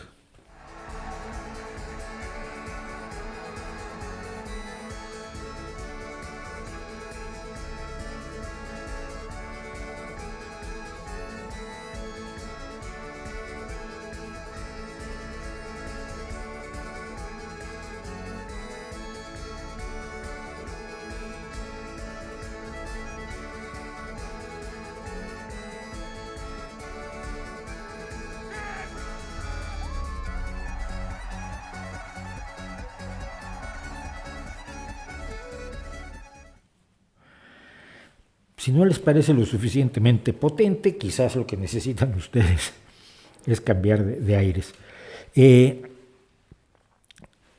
Uno de los premios que ha ganado y que me parecen muy importantes es el premio a la innovación en la música. Yo fui gente de la música tradicional, yo hice música, folclore latinoamericano, algo que llamábamos quizás equivocadamente el folclore latinoamericano. Pero había una gran corriente, y yo creo que esto mató las cosas en América Latina de una manera muy fuerte, y a veces las mata creo que en España, teniendo la riqueza musical que tiene España, es el purismo que dice que tú tienes que hacer la música como se hacía antes. Tienes que copiar a los músicos tradicionales, a los músicos que los folcloristas graban en los pueblos, que los antropólogos y etnólogos recuperan. Y la realidad es que la música folclórica con los años uno descubre que no es así. Se va reinventando constantemente, se va recreando constantemente. La concertina no es un instrumento del siglo XVI, la concertina es un instrumento de 1829 que a lo largo del siglo XIX más o menos va entrando en Escocia y en Irlanda y luego se mueve hacia lugares como Argentina, donde adquiere otro nombre, se cambia un poco de características, pero no demasiado para convertirse en el bandoneón. Y el bandoneón que se usa solo para hacer tango, resulta que acaba en manos de un señor como Astor Piazzolla, que con las bases del tango tradicional, que es una música del siglo XX, resulta que conquista el mundo con una visión distinta del tango y su bandoneón, que no es más que una concertina, simplemente que hecha en Sudamérica. La energía que puede tener la música cuando la recreas, cuando sobre las bases tradicionales creas, es inacabable. Y yo creo que la única forma en que el folk la música folclórica en general, puede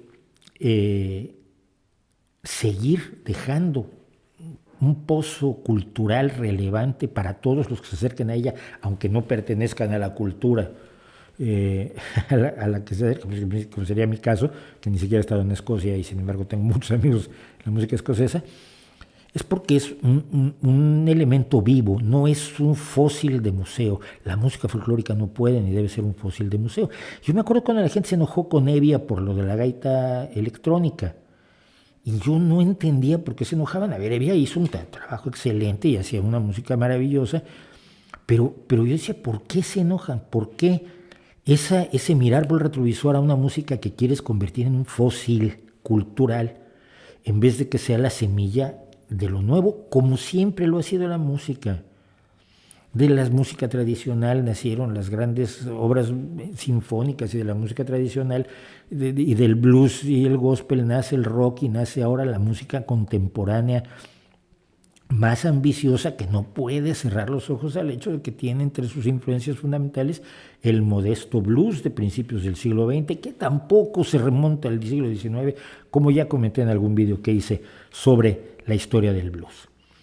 Vamos a hacer una cosa más de Talisk, y les recomiendo la otra banda que se llama Imar, así con acento en la I. Han recorrido el mundo y espero que pronto vuelvan a recorrer el mundo, y espero, ya estuvieron en Las Palmas alguna vez, y espero que Mosén algún día venga por aquí, o por lo menos por España, e iré a verlo e iré a ver al grupo. Pero en esta última pieza que voy a poner de Talisk ocurre algo muy curioso. Ya incluyen entre los que van a hacer incluyen como parte de la grabación, haciendo coros, a un montón de grandes bandas y solistas escoceses. Y a raíz de eso viene lo último que vamos a comentar sobre el tema hoy.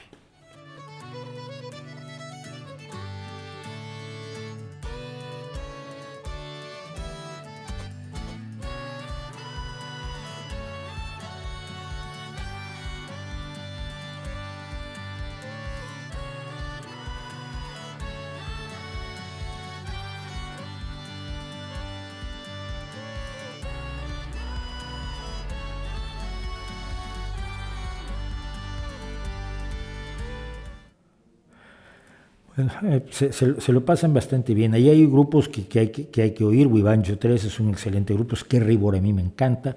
Tidelines tiene uno de los mejores cantantes escoceses actuales. Pero entre los músicos está también Iona Five o Iona Five.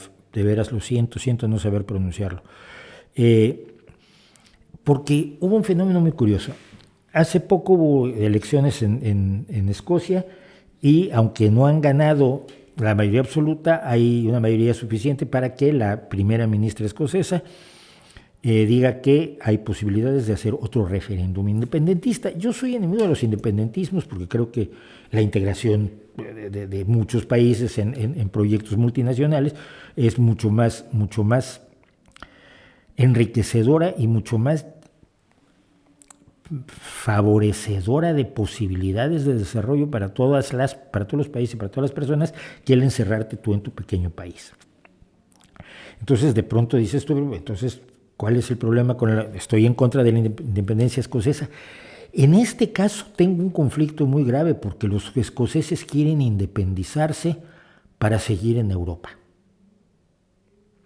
Es decir, ya no es el argumento de no queremos depender de Inglaterra, que ha sido la motivación fundamental del independentismo escocés desde que se creó el Reino Unido.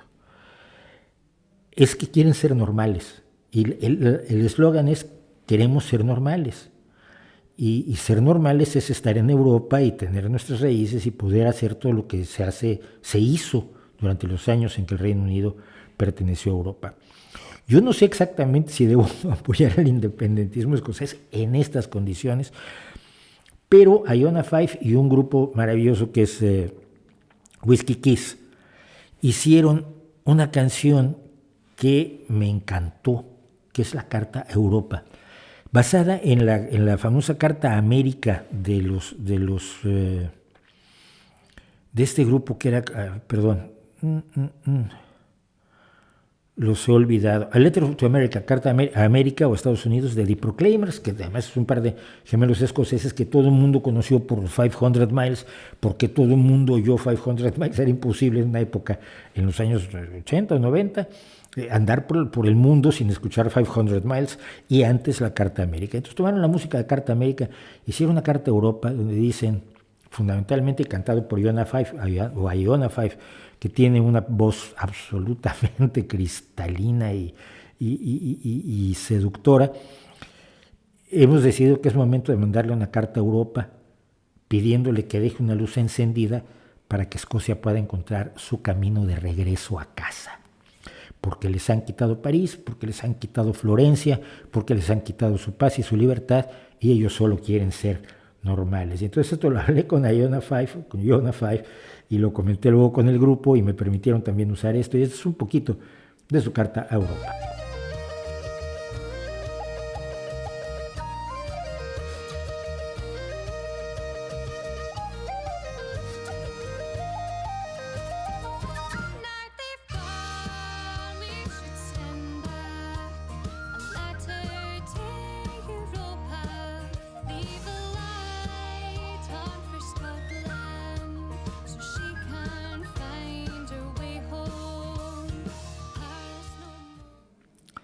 La semana pasada yo hacía también mi carta de amor a Europa y mi expresión de absoluta incomprensión hacia quienes siguen siendo euroescépticos o antieuropeos, sobre todo en la izquierda. De la derecha quizás lo entiendo, pero desde la izquierda no lo entiendo con claridad.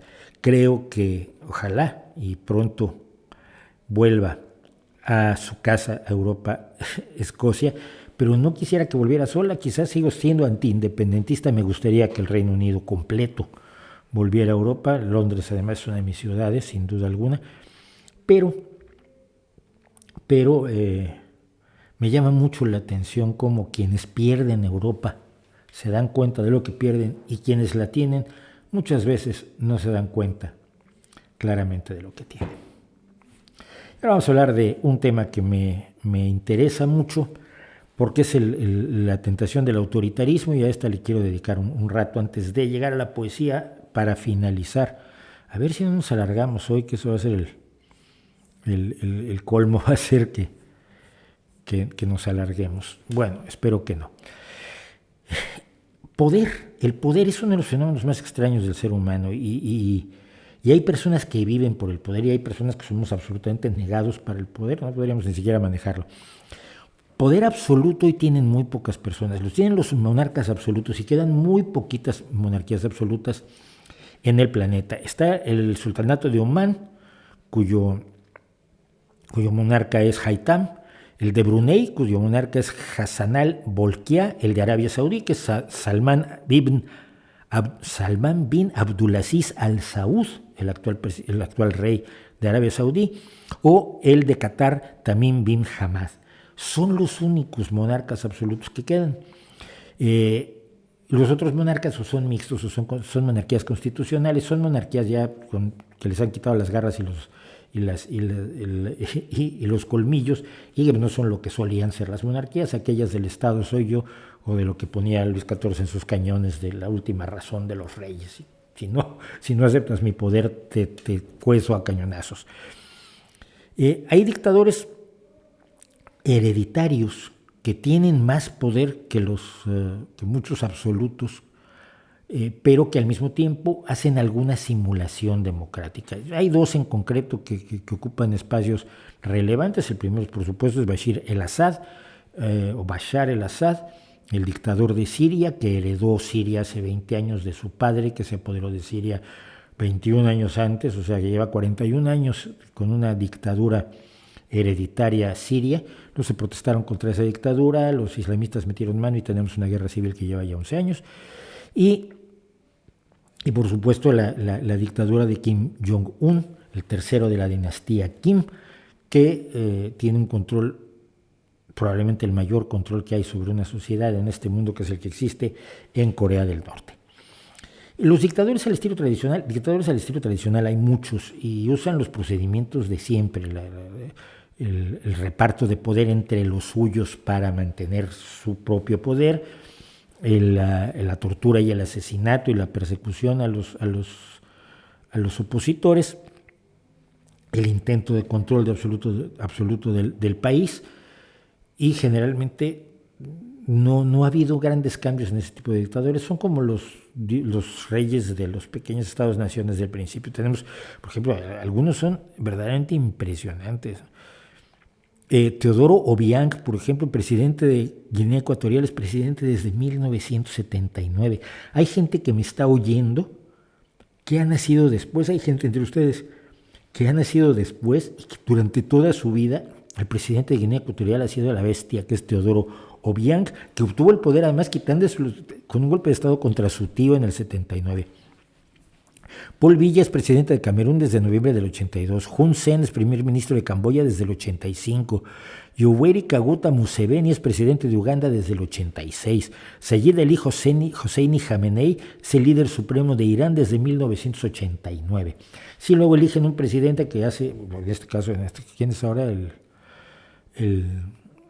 No creo que es el presidente de Irán, pero da igual, hace lo que diga el líder supremo. Y la gente tiene que votar por la gente que dice el líder supremo, porque solo hay un partido. Isaías Afwerki es presidente de Eritrea desde 1993. Alexander Grigorievich Lukashenko es el único presidente de Belarus o Bielorrusia desde el establecimiento del puesto de presidente en 1994. Emomali Rahmoni es el tercer presidente de Tayikistán, entró también en 1994 al poder. Ilham Heydar Oglu Aliyev es el cuarto y actual presidente de Azerbaiyán desde 2003, y uno que está solo desde 2007, o sea, son ya 14 años, pero que es especialmente brutal y al mismo tiempo especialmente folclórico, es Gurbanguly Berdimuhamedov. Y miren que me ha costado trabajo aprendérmelo. Berdimuhamedov, presidente de Turkmenistán desde febrero de 2007, un dentista que acabó en el poder y se hace estatuas ecuestres, él mismo, cubiertas de oro, ese tipo de barbaridades que uno, cuando entiende la riqueza, me gustaría tener un gran coche y me gustaría tener una casa muy bonita y piscina, ese tipo de cosas que son, digamos, placeres inmediatos que tendrías y que justifican quizás la ambición crematística, la ambición de dinero, pero hacerte una estatua a ti mismo de oro con las herraduras del caballo son del tamaño de tapas de alcantarilla. ¿Qué placer tan absolutamente ridículo se puede derivar de esto? Pero lo que tenemos es a otros nuevos autoritarios que son quizás más peligrosos, porque la democracia va en retroceso en todo el mundo y deberíamos darnos cuenta de esto, sobre todo aquellos que dicen, lo que hemos hablado y lo hablábamos sobre el 15M, ¿no? Esto no es una democracia real, lo llaman democracia y no lo es. Suena muy bonito. Pero es que dependiendo cómo lo definas, nada es democracia o todo es democracia. Pero en los sentidos razonables de una organización social en la cual las mayorías tengan participación en el manejo de la soberanía, participación en la toma de decisiones que afectan a toda la ciudadanía, la democracia es defensible. Repitiendo, si quieren, a Churchill, es un sistema malísimo, pero es el mejor que tenemos. Todos los demás han demostrado ser peores. Porque además en todos los demás es más difícil dar marcha atrás cuando metes la pata y pones en el poder a un verdadero salvaje. Pero lo que hemos asistido en los últimos años es a un intento de simular la democracia manteniendo la forma sin el fondo. Esas elecciones que ganas porque las ganas de todos modos y si no las ganas, pues las declaras inválidas y haces otras donde sí las ganes. El acabar con las independencias de los poderes. No hay ningún poder absolutamente independiente de otro. Esta es una discusión que siempre tienen los enemigos de la democracia cuando te dicen, bueno, es que el poder judicial lo nombran el legislativo y el ejecutivo y entonces no es absolutamente independiente. Es cierto, en general a los jueces los nombra el legislativo y el ejecutivo, pero si las instituciones son tales que garanticen la independencia del judicial, aunque los haya nombrado, podrán mantener su independencia cuando sus criterios no coincidan con los del Ejecutivo o el Legislativo que los nombró. Es decir, la idea inmediata de que como los nombró van a hacer lo que ellos quieren es precisamente contraria a la democracia. Sabemos que el hecho de que te nombren no forzosamente implica lealtades, a menos que seas un arrastrado o a menos que estés trabajando en una corte monárquica o en una dictadura absoluta. En una democracia, cierta independencia judicial, por supuesto que existe, como decíamos, por eso el yerno del rey está en la cárcel actualmente en España, aunque haya muchas instancias en que sea muy mejorable. Pero la desaparición de la independencia de los poderes es otro de los elementos que están manejando los nuevos autoritarios.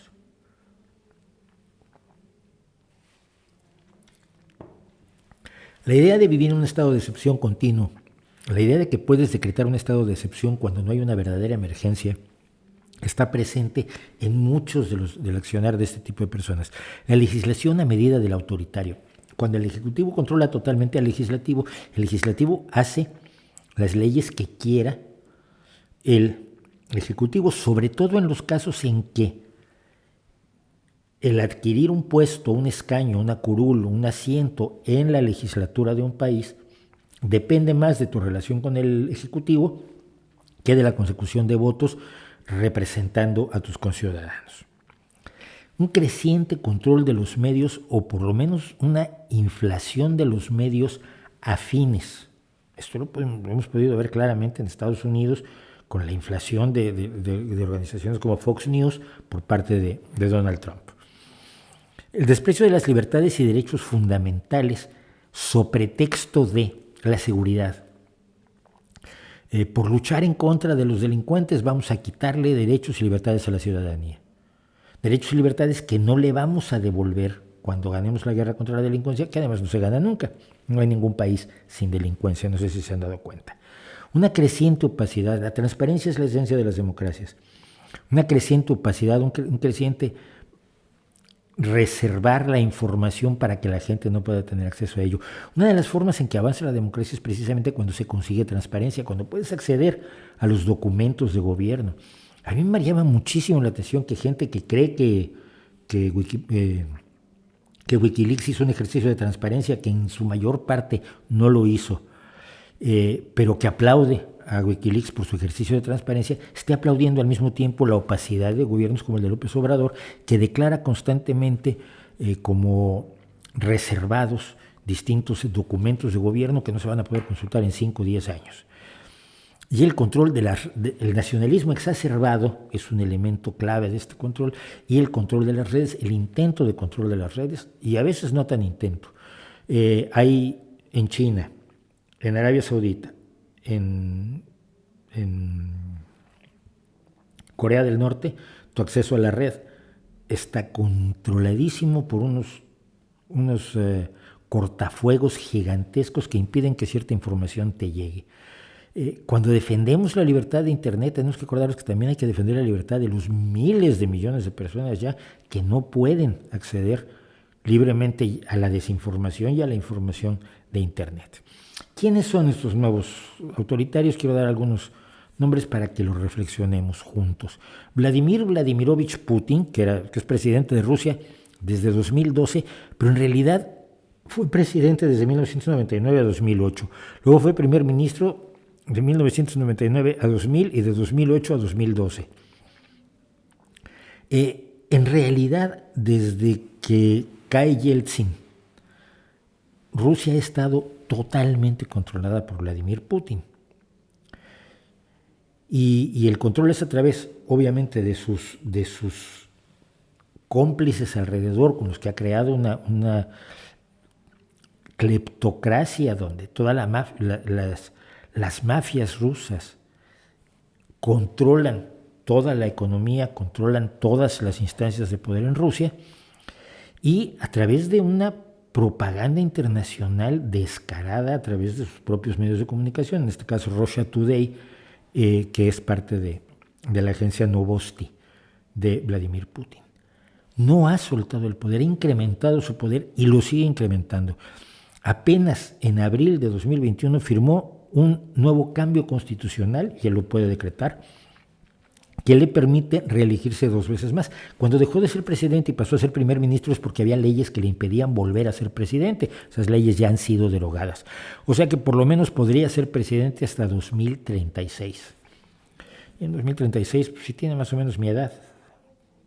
Dentro de 2036 vamos a estar mayorinos, Otro caso que ha ido comiéndose trozos de una legislación razonable es el caso de Recep Tayyip Erdogan, presidente de Turquía desde 2014, pero que además había sido primer ministro de 2013 a 2014. En 2017 cambió el gobierno parlamentario tradicional de Turquía por un sistema de gobierno presidencial. Y este gobierno presidencial entró en vigor en 2018, donde se reeligió Erdogan, porque se iba a reelegir Erdogan, porque no había opción de que no se reeligiera Erdogan. Otro ejemplo que es especialmente doloroso es el de Daniel Ortega. José Daniel Ortega Saavedra, presidente de Nicaragua desde 2007 la última vez. O sea, lleva 13 años al frente, pero antes de esto fue líder de Nicaragua de 1979 a 1990, otros 11 añitos como presidente y como jefe de la Junta Nacional de Reconstrucción. Y es un hombre que aparte se ha movido de la extrema izquierda a la extrema derecha, cosa que es el movimiento normal. La gente raras veces se mueve de la extrema izquierda a la izquierda moderada, sino se pasa al otro lado porque reconoce que tienen el mismo pensamiento, tienen los mismos mecanismos, por lo menos los otros, y ahora aparte de ser, ya no es que sea solo pro negocios y pro capitalismo, sino que se ha acercado a la Iglesia Católica y por supuesto ha rescatado los sistemas de gobierno del sujeto al que derrocó, al que ayudó a derrocar a Anastasio Somoza, con movimientos cada vez más antidemocráticos, garantizándose la permanencia en el gobierno, haciendo cambios legislativos que se lo garanticen y por supuesto golpeando, persiguiendo, aporreando y torturando a los disidentes. El caso más brutal probablemente es el de Xi Jinping, presidente de la República China, que cada vez tiene más puestos. Entonces ahora es también presidente de la Comisión Nacional de Seguridad del Partido Comunista Chino y de los comités que toman las decisiones sobre las reformas sociales y económicas, la reestructuración militar e Internet. Todo esto lo controla directamente, no a través de un ministro, Xi Jinping. Por supuesto, todo el mundo sabe la supervisión que hay sobre la gente en China, los sistemas de reconocimiento facial y tus créditos sociales que todavía no están del todo en vigor, pero que se planea que lo estén, donde tú, el que te portes bien, te permite cosas porque vas a tener tu tarjeta de puntos de buen ciudadano, de mal ciudadano, todo ello vigilado por millones de cámaras de televisión que te identifican facialmente. Además de ello, por supuesto, además del deterioro de los derechos humanos y el establecimiento de campos de concentración para los uigures, lo que logró fue quitar la limitación de mandatos, de 2 mandatos que estaba en vigor en China y que tenía por objeto evitar que alguien se eternizara en el poder como Mao Zedong y evitar que se creara el culto a la personalidad.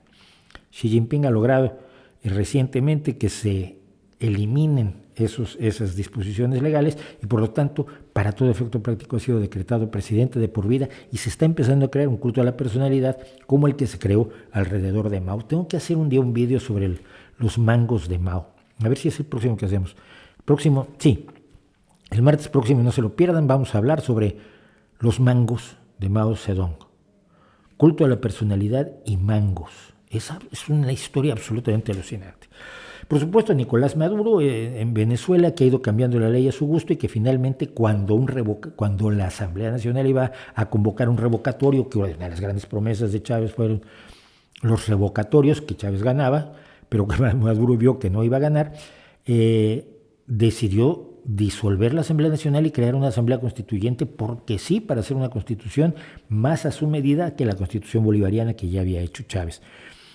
Las votaciones de 2017 fueron absolutamente irregulares, pero ganan, porque esta gente siempre gana.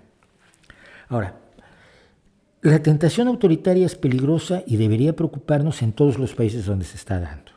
En Estados Unidos, los movimientos de Donald Trump para permanecer en el poder más allá de lo que legalmente le permitían las leyes, su intento de acudir a las Fuerzas Armadas, su intento por invitar a su gente a que tomara el Capitolio y obligara al Congreso y al Senado de los Estados Unidos a declararlo ganador de unas elecciones que perdió de manera además escandalosa, uno de los desastres electorales más grandes de la historia de los Estados Unidos. Su conservación de la gran mentira hoy en día, la forma en que está presionando a los republicanos para que impidan que se haga una comisión de estudios sobre la insurrección del 6 de enero, que estuvo a punto. A ver, había gente ahí que quería colgar al vicepresidente de Estados Unidos, a Mike Pence, que uno de los perros más leales y fieles de Donald Trump, porque no estaba dispuesto él a violentar la ley en grado tal de desconocer los votos electorales, de desconocer los resultados de la elección y darle el triunfo a Donald J. Trump. Porque lo preocupante no es solo, y con esto cierro, no es solo la tentación autoritaria de los que llegan al poder y se enamoran de él. El caso de México, por cierto, tenemos el riesgo de que López Obrador o se pretenda reelegir o cree un maximato en el cual sea el poder tras el trono y poniendo en el trono a quien sea. En realidad da igual, no hay líderes en su partido porque su partido es él. El problema es la tentación autoritaria entre muchas personas más o menos de calle. En los últimos años, quizás es una percepción mía, quizás no, ayúdenme a tratarlo de desentrañar, pero creo que no es una percepción mía. Creo que cada vez más la propuesta de ciertos espacios, incluso de la izquierda, es de resolver las cosas por medio de las prohibiciones. Prohibir las cosas, decretar, reprimir, policía, palos.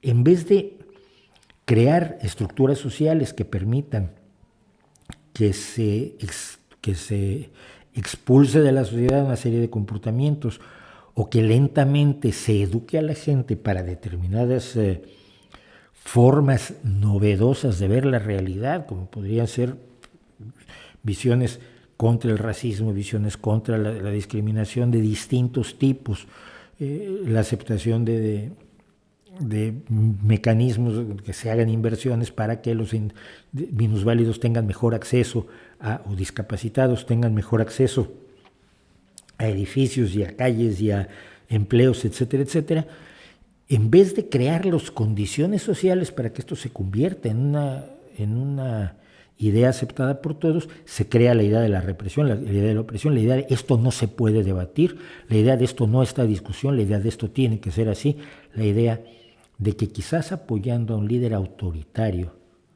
vamos a conseguir mejor nuestros objetivos que si seguimos por los difíciles caminos de la democracia. A mí me preocupa y me podrán decir que hay ciclos de autoritarismo y democracia, pero siempre lo digo yo, la democracia no es una cosa garantizada, se puede eliminar, se puede anular, puede desaparecer fácilmente y no es fácil conservarla cuando lo que tienes es mucha gente diciendo que no es la solución que quieren, pero que no ofrecen otra solución. La tentación autoritaria, pues a mí me tiene bastante preocupado y lo quería comentar ya que estamos aquí. Y se acerca pues el momento de cerrar, pero para cerrar vamos a hacer una de las cosas que más nos gusta hacer aquí siempre, porque es de las cosas que nos hacen mejores personas.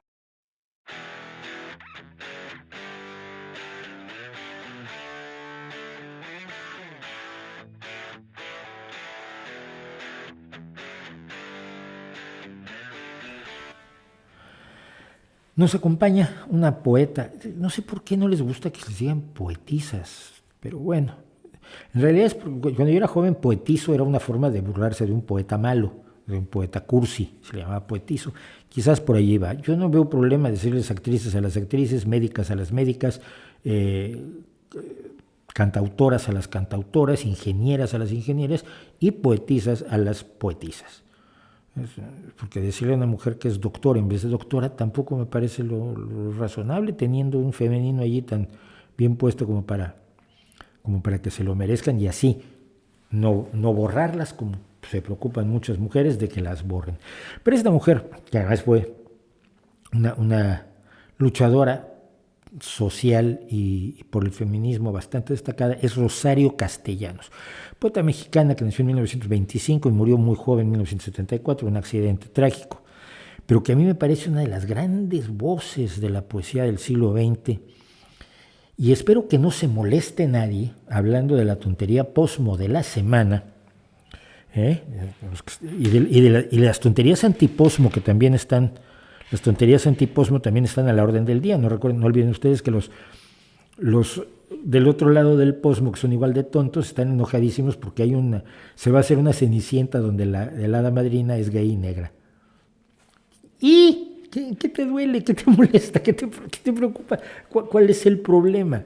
Es tan horroroso enojarse porque la cenicienta originalmente no tenía personajes gay negros, indígenas aymarás o transexuales, como es absurdo enojarse de que se decida hacer una puesta en escena donde la hada madrina sea gay y negra, ¿no? Como se hizo el Mago de Oz con Michael Jackson y elenco negro, está bien, está muy bien, no hay ningún problema. Y cuando haces el tartufo con niños de 14 años, pues no dices, ay no, qué horror, si el tartufo está escrito para actores de 72 o de 43. Son estupideces. Pero bueno, los antiposmos son igual de bobos que los posmos, es lo que nos puede salvar. Así que si alguien se molesta porque siendo hombre leo a una poetisa o a una poeta, pues lo siento. Esta es una maravilla de Rosario Castellanos que se llama El Otro. ¿Por qué decir nombres de dioses, astros, espumas de un océano invisible, polen de los jardines más remotos? Si nos duele la vida, si cada día llega desgarrando la entraña, si cada noche cae convulsa, asesinada, si nos duele el dolor en alguien, en un hombre al que no conocemos, pero está presente a todas horas, y es la víctima y el enemigo, y el amor y todo lo que nos falta para ser enteros. Nunca digas que es tuya la tiniebla, no te bebas de un sorbo la alegría. Mira a tu alrededor. Hay otro, siempre hay otro. Lo que él respira es lo que a ti te asfixia, lo que come es tu hambre. Muere con la mitad más pura de tu muerte. Este otro poema de Rosario Castellanos, querida Rosario, se llama Agonía fuera del muro. Miro las herramientas, el mundo que los hombres hacen, donde se afanan, sudan, paren, cohabitan. El cuerpo de los hombres prensado por los días, su noche de ronquido y de zarpazo, y las encrucijadas en que se reconocen. Hay ceguera y el hambre los alumbra, y la necesidad, más dura que metales. Sin orgullo, ¿qué es el orgullo? ¿Una vértebra que todavía la especie no produce? Los hombres roban, mienten, como animal de presa olfatean, devoran y disputan a otro la carroña. Y cuando bailan, cuando se deslizan o cuando burlan una ley o cuando se envilecen, sonríen. Entornan levemente los párpados, contemplan el vacío que se abre en sus entrañas y se entregan a un éxtasis vegetal inhumano. Yo soy de alguna orilla, de otra parte. Soy de los que no saben ni arrebatar ni dar, gente a quien compartir es imposible. No te acerques a mí, hombre que haces el mundo, déjame. No es preciso que me mates. Yo soy de los que mueren solos, de los que mueren de algo peor que vergüenza. Yo muero de mirarte y no entender. ¡Wow! Bueno, y vamos a cerrar hoy con esta otra maravilla de Rosario Castellanos, que dejó una obra poética amplísima y que por supuesto les recomiendo que lean, porque oír poesía está bien, y a mí me encanta leer poesía, aunque sé que no soy el mejor lector de poesía del universo, pero la poesía tenemos que leerla también con nuestra propia voz. Luego resulta que los peores lectores de su propia poesía son los poetas. Yo recuerdo la primera vez que vi a mi queridísimo, adorado León Felipe leyendo sus propios poemas, era aterrador. Se correteaba, iba a toda velocidad leyendo sus Vencidos por la manchega llanura. Se vuelve a ver la figura de Don Quijote pasar y lo leía a una velocidad don León Felipe, y decía, que tranquilo, déjeme saborear las palabras, maestro. Y del otro lado estaba Pablo Neruda, que cuando leía sus poemas era un soneto, lo podía hacer durar media hora. Puedo escribir los versos más tristes esta noche. Leía, había discos del Pablo Neruda, y decía, por Dios, ¿a dónde vas, hombre? A ver, vamos, agiliza un poco. En los dos extremos estaban ellos. Pocos poetas saben leer su poesía. Juan Bañuelos, a quien leímos aquí, y Ángel González, por supuesto, eran dos maestros leyendo sus poemas, y verlos juntos era una gloria, era como ver a Mick Jagger cantando con Tina Turner, de verdad. Esto es Rosario Castellanos, Silencio cerca de una piedra antigua. Estoy aquí sentada con todas mis palabras, como una cesta de fruta verde, intactas. Los fragmentos de 1000 dioses antiguos derribados se buscan por mi sangre. Se aprisionan queriendo recomponer su estatua. De las bocas destruidas quiere subir hasta mi boca un canto, un olor de resinas quemadas, algún gesto de misteriosa roca trabajada. Pero soy el olvido, la traición, el caracol que no guardó del mar ni el eco de la más pequeña ola.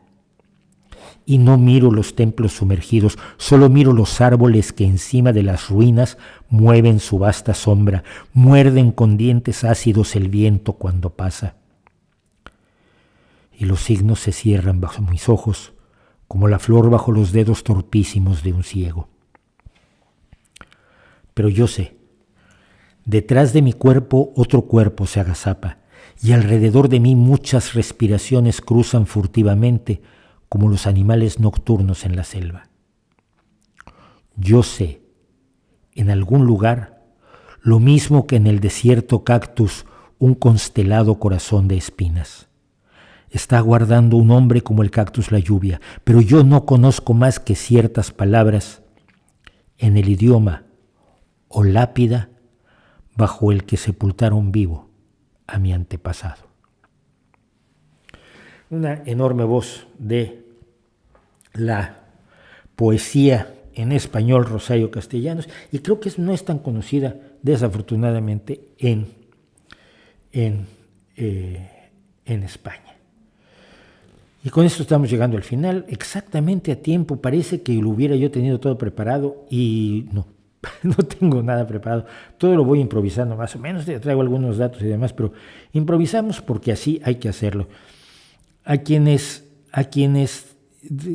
me preguntaron cosas, libros para entender el pensamiento conspiranoico, pues sí, el libro que acaba de sacar, la crítica de la razón conspiranoide de Alejandro Gallo, al que acabo de entrevistar hace unas semanas aquí mismo en el canal.